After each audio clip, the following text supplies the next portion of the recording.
اور شیعوں کے عقائد میں یاد رکھیے کچھ غلط فہمیاں ہمارے لیے پھیلا دی گئی. مثلا میرا ایک امپلائی تھا فیلڈلفیا میں حج پہ جا رہا تھا، آج سے کوئی 6 سال پرانی بات ہے. نزید اس کا نام تھا، امریکن کنورٹڈ تھا.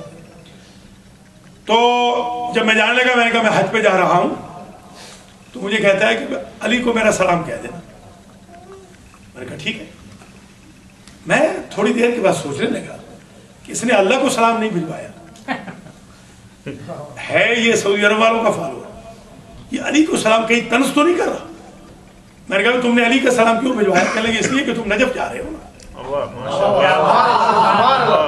میں نے کہا بھیا حج نجف میں نہیں ہوتا، حج تو سعودی عرب میں ہوتا ہے. اب غلط فہمیاں دیکھیں، انہوں نے یہ پھیلا رکھا ہے کہ شیعہ نجف میں حج کرتے ہیں. بھائی نجف ہم ضرور جاتے ہیں، حج سے زیادہ ثواب لاتے ہیں ہے، بالکل ہے، مگر اس کا مطلب یہ نہیں کہ ہم حج نہیں کرتے. یا مثلا نماز، میں نے برکلن میں سینٹر کھولا تو 5 وقت کی میں نماز پڑھانے لگا. تو مجھ سے پوچھا لوگوں نے کہ کیا آپ بھی 5 ہی وقت پڑھتے ہیں؟ یہ غلط فہمیاں، یہ آپ دور کیجیے. آپ سے میں گزارش کروں یہ آپ دور کیجیے. اسی طریقے سے جیسے قرآن ہے، یہی حافظ صاحب اگر کل آ گئے، ماشاءاللہ سر سید اتنی داڑھی ہے ان کی، ہاں بہت بڑے امام ہیں وہ، کل اگر آ گئے تو آپ بڑا انجوائے کریں گے. تو یہ بیچارے ایک ریسٹورنٹ تھا، اس پہ مجھے ملتے تھے تہمت باندھے ہوئے. رات کو میں بھی نہیں سوتا تھا، وہ بھی بیچارے پریشان حال نہیں سوتے تھے. تو ادھر سے میں نکلتا، ادھر سے وہ اپنے حجرے سے نکلتے. اتفاق سے ساتھ ساتھ ہماری مسجد اور ان کا حجرہ ساتھ ساتھ تھا. ہمیشہ میں نے کہنا درس میں آئیے، تو وہ نفرت کرتے تھے ہم سے بہت کہ ان کے تو 40 پارے ہیں، لہذا ان کے قرآن میں کیا جانا. میں نے ایک دن بلا ہی لیا کسی طریقے سے، آ گئے تو میں نے کہا پہلے قاری صاحب کو وہ قرآن دے دیں جو 40 پاروں والا. اب جو قرآن دیا قاری صاحب کو تو پلٹ کے دیکھ رہے کہ یہ تو 30 ہے. میں نے کہا آپ کو 40 زیادہ ہے، یہ 30 مصیبت بن گئی نا. ہمیں کہنے لگے استاد جی یہ تو، خیر جب استاد میں بن گئے اس وقت کہنے لگے کہ استاد جی یہ تو بڑا پروپیگنڈا ہے آپ کے خلاف. تو یہ دراصل شیعیان علی کو بدنام کیا گیا ہے. یاد رکھیے شیعیان علی کا عقیدہ یہ ہے کہ ہم اللہ کو واحد و فرد و صمد سمجھتے ہیں، بلکہ اللہ کو واحد کے ساتھ احد سمجھتے ہیں. واحد اور احد میں ایک فرق ہے. واحد اسے کہتے ہیں جو دو ٹکڑوں سے، آدھے آدھے دو سے مل کر بنے، اور جس کے 2 ٹکڑے ہو سکے ہاف ہاف، اسے کہتے ہیں واحد. احد اسے کہتے ہیں جو کبھی ٹوٹا نہ ہو، کبھی جڑا نہ ہو.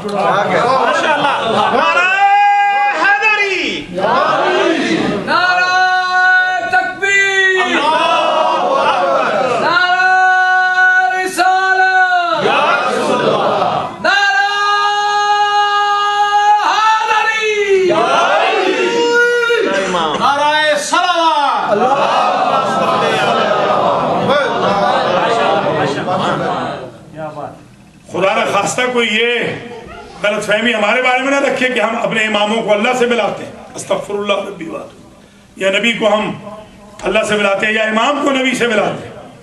بھیا ہم بہت جچے تلے عقائد کے لوگ ہیں الحمدللہ. بالکل. میں ایک میرے دوست ہیں، یہ جب 9/11 ہوا تھا اس وقت آپ نے انہیں بہت دیکھا ہوگا، امام شبلی، امام احمد شبلی، یہ نیو جرسی کے ہیں، روٹ 1 کی مسجد کے. تو اس میں بہت آتے تھے. ہر سال یہ بھی حج پہ جاتے، میں بھی جاتا ہوں، 28 سال سے میں بھی حج پہ جاتا ہوں. تو وہ میرے بڑے قریبی دوست ہیں. جنازہ کبھی آ جائے، شیعہ کا ہو تو بیچارے وہ مجھے کال کرتے ہیں کہ علامہ آپ آ جائیں، آپ کے بندے کا جنازہ ہے، آپ پڑھا دیں. تو کئی دفعہ میں ایسے ہوا ہے. ایک دفعہ میں گیا وہاں پر جنازہ پڑھانا تھا، وہ لیکچر دے رہے تھے، جنازہ تھا 9 بجے، لیکچر تھا 8 بجے. جیسے میں وہاں پہنچا تو ممبر سے نیچے اترا. انہوں نے کہا کہ بگ امام is here, he will speak. تو میں نے کہا I'm not امام. تو میں نے ان کو ایک ہی جملہ کہا جو آج تک انہیں یاد ہے، ہر ایک کو بتاتے ہیں. میں نے کہا امام صاحب آپ میں اور ہم میں یہی فرق ہے کہ ہم نے غلام کو کبھی امام نہیں بنایا، امام کو کبھی غلام. ہمارا مذہب یہ ہے الحمدللہ. ایک ججے تلے عقائد ہیں، سیٹ عقائد ہیں، اصول دین ہیں، فروع دین ہیں، صفات ثبوتیہ ہیں، صفات سلبیہ ہیں۔ ہم جب بچوں کو پڑھاتے ہیں تو یہ تھوڑی کہتے ہیں کہ پہلے کہو امامت، کہتے ہیں پہلے توحید، پھر عدل، پھر رسالت، پھر امامت، پھر قیامت۔ ابو شیخ صاحب نے کہا کہ آپ کے عقیدے کی دلیل کیا ہے آپ کے پاس کہ امامت اصول دین میں ہے؟ میں نے کہا دیکھیے، اصول دین میں اور فروع دین میں فرق یہ ہوتا ہے، اصول دین ادھر سے آتے ہیں، فروع دین ادھر سے جاتے ہیں۔ نماز اللہ نہیں پڑھتا، آپ پڑھ کے بھیجتے۔ ماشاءاللہ، اللہ آپ سب کو توفیق دے کہ نماز اول وقت میں پڑھیں، جماعت سے پڑھیں، اہتمام سے پڑھیں۔ اللہ آپ کو حشر و نشر نمازیوں کے ساتھ کرے انشاءاللہ۔ ہم یہاں سے پڑھ کے نماز ادھر بھیجتے، حج کر کے ادھر بھیجتے، روزہ رکھ کے ادھر بھیجتے، ایسے ہے نا؟ توحید ادھر سے ادھر آئی، عدل کا عقیدہ ادھر سے آیا، نبی ادھر سے آئے، امام ادھر سے آئے، تو پتہ چلا کہ فروع دین وہ ہیں جو ادھر سے ادھر جائیں، اصول دین وہ ہیں جو ادھر سے ادھر آئے۔ اب آپ نے مجھ سے پوچھا ہے نا کہ کیا دلیل ہے کہ امامت اصول دین میں ہے؟ دیکھ لو، پہلا امام اگر اپنے بابا کے گھر میں پیدا ہو تو پھر امامت فروع دین میں ہے، اور اگر اللہ کے گھر سے آئے تو امامت اصول دین۔ سبحان اللہ، سبحان اللہ، نعرہ حیدری۔ قرآن مجید میں 12 مرتبہ امامت کا ذکر ہے اور 12 ہی امام۔ خدا کی قسم، قرآن میں 12 نقبا کا ذکر ہے۔ نقیب، بنی اسرائیل کے نقیب 12 نقیباً، 12 نقیب تھے، 12 ہی قبیلے تھے، 12 امماً، 12 ہی قبیلے، 12 ہی نقیب، برج بھی 12، مہینے بھی 12، گھنٹے بھی 12، خلافت کا ذکر بھی 12 مرتبہ، ہمارے خلیفے بھی 12، ہمارے امام بھی 12۔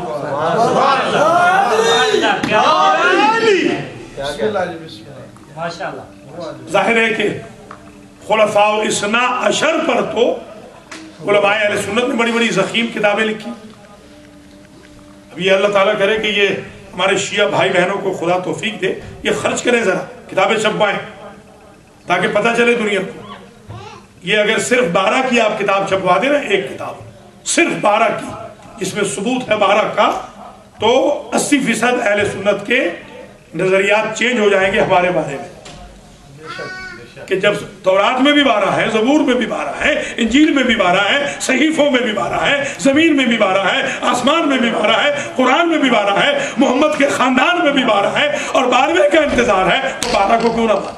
نعرہ حیدری!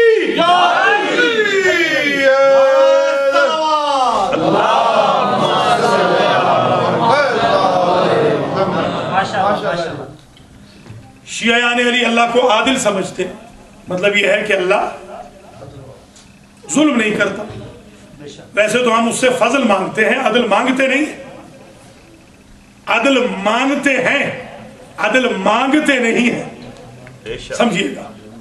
اللہم عاملنا بفضلک ولا تعاملنا بعدلک، پر الہ ہے تو تو عادل، ہمیں عدل کی کسوٹی پہ نہ تولنا، ہم غریبوں پہ فضل کرتے ہیں، یہ ٹھیک ہے، مگر اللہ ہے عادل۔ اللہ کے عدل کا تقاضا ہے قیامت کا دن، اس کی ایک وجہ ہے، سن لیجیے۔ اگر کسی صاحب نے 100 مرڈر کیے ہوں، یہ فیلڈلفیا وغیرہ میں بڑے ایکسپرٹ پڑے ہیں، جی ہاں، اس دن میں جیل میں گیا تھا تو ہر دوسرا بندہ مجھے قاتل نظر آیا، زنجیروں میں جکڑے ہوئے مگر ایسے دیدہ دلے، جی ہاں۔ تو اگر کسی نے 100 بندے مارے ہوں تو امریکن گورنمنٹ اس کو کتنی مرتبہ مارے گی؟ 100 مرتبہ کیوں نہیں؟ مارنا تو 100 مرتبہ چاہیے نا۔ اب آپ کو اندازہ ہوا قیامت کیوں ضروری ہے،